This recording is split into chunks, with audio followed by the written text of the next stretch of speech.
Okay, now that we've confirmed that we've got pagination working from our API, and we've got a way to access the pagination, we can access headers in our client as well, so we can get the pagination details inside there.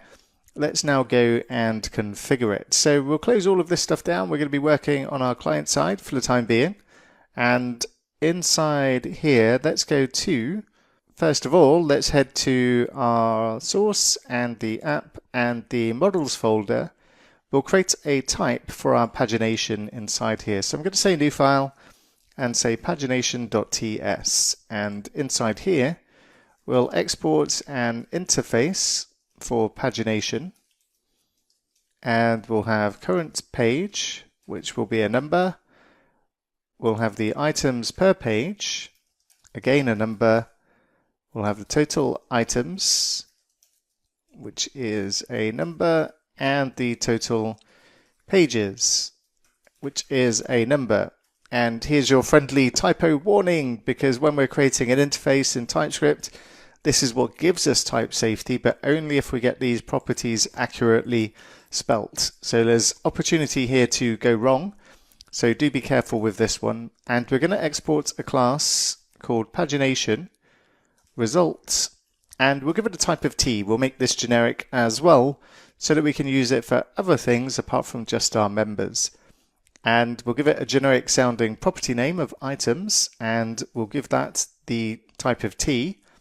So that can be member array, for example, which would be for our items.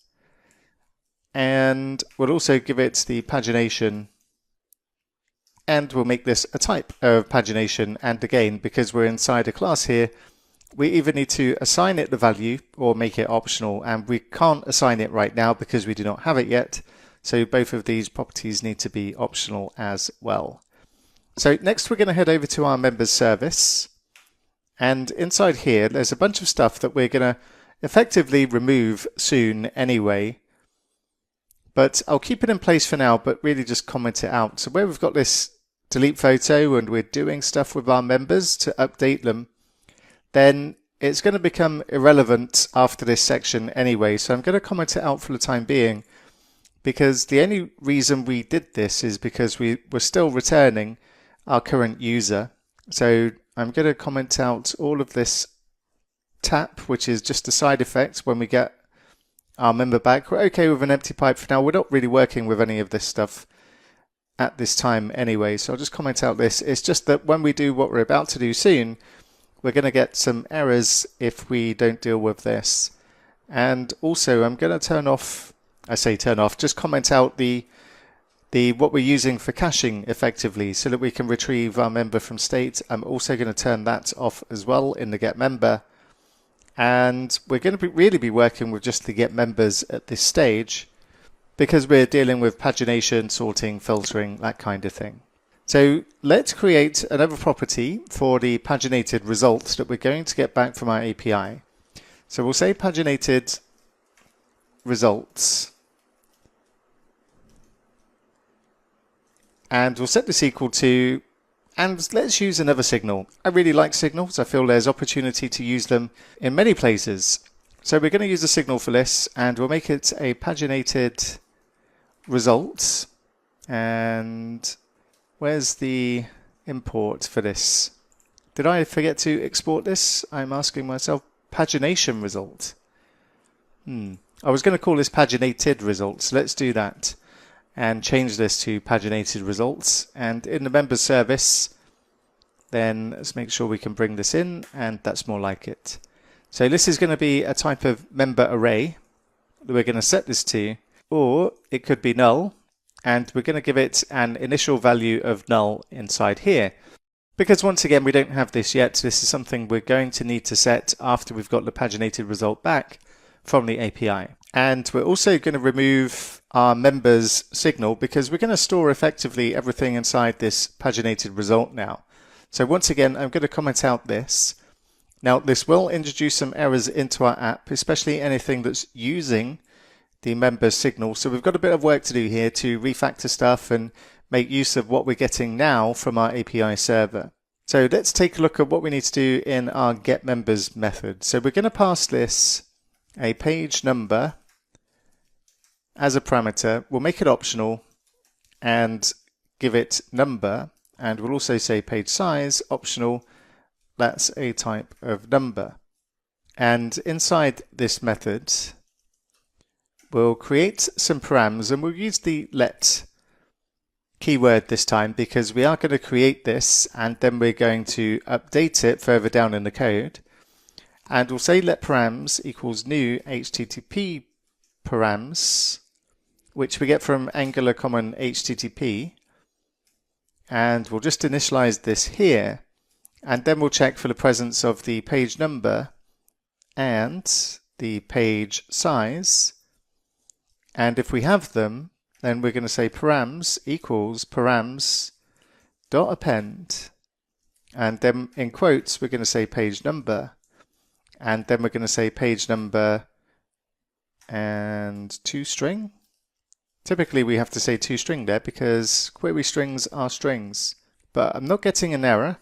And okay, so we can use a string, number, or boolean. I think in the previous version of Angular we needed to make sure these were strings, but in this case it's accepting a number, so that's fine. So I'm going to say params equals params dot append, and we'll say page size, and we'll say page size as the value of what we're going to pass up. And then we'll go down to our get method. Now we need to do something slightly different here because what we get back currently, the way that we're using this get method, is this returns to us the list of members directly. It effectively extracts the results outside of the body, and that's what we're receiving there. But we need to use another approach to using the get method here because we effectively need to get the response now, because the response contains the headers, and we need the headers as well as the body. So we're going to, after the users here, we're going to add a comma, open curly brackets, and then we're going to use observe, and we want to reserve the response. And then as a second parameter here, we'll pass through the params, and we can just keep this as params because that's what we've called it here. And then we subscribe just as per normal. And also, this is not members either now, this is going to be the HTTP response, so I'll call it response. And let's remove this code and open curly brackets, and we're going to say this dot paginated result, and because this is a signal we can use the set function. We'll open parentheses and curly brackets, and then we're going to specify the items is going to be the response.body, and because the items is either member array or null, and it's not assignable to member array or undefined, and type null is not assignable to etc, etc, I'm just going to use assertion here and say the response body as member array just to get around the TypeScript error. And then we're going to specify pagination, and we need to get this from the header. So we're going to say JSON parse because that's going to be stringified in the header. We've seen what the header looks like inside Postman. And then we're going to say response dot headers dot get, and we need to specify pagination inside here. And again, to work around TypeScript just for the time being, I'm going to use the exclamation mark there. So this effectively stores in our signal the paginated response. We'll have our items and we'll have our pagination information as well. But nothing's going to be working just yet because we still need to go to the consumer of this method in our member list component. We'll go to our member list component.ts, and inside here we'll create a couple of class properties. We'll have one for page number, and we'll set this equal to 1, and we'll have one for page size, and we'll set this equal to 5. We're going to override what our API is doing.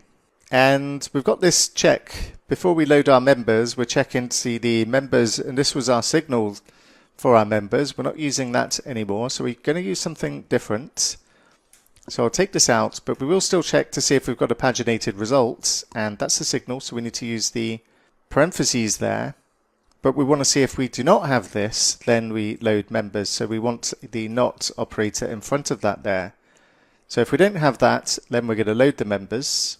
And then for our load members, let's pass in as the parameters this dot page number and this dot page size. And one more thing to go before we can test our functionality. We'll need to go to our member list component templates, because once again, we're not using members anymore. We need to go and get this from our paginated results, and that's the signal, and then the items for this. And okay. So we should be good to go and test. This is currently stated as optional, but that's fine. And we can go back to the browser and test our progress. So I'm currently signed out, so let's just refresh, make sure everything is running. And I'll log in as Lisa with the password, press return, and see what happens. Okay, we can see that we got 5 results coming back. That's a good sign, because that means our pagination is being respected. And if I take a look at the network tab, then what we're looking for inside here is possibly available inside here, or I might need to refresh the page. There it is. Okay, so this is what we're looking for. We can see our request going up to the API. API users with the page number of 1 and the page size of 5. And what we've also got inside here in the response headers, we have the access control expose headers spelt exactly like that, and pagination with a capital P as the header that we're exposing. And because that is in place, then we've got our pagination header, and we can see the stuff going on inside there as well. So if you're seeing that, then good stuff. That's what we need to get pagination working. And in the next lesson, we'll take a look at updating the user interface so the user can select which page they want to go to. And we'll take a look at that next.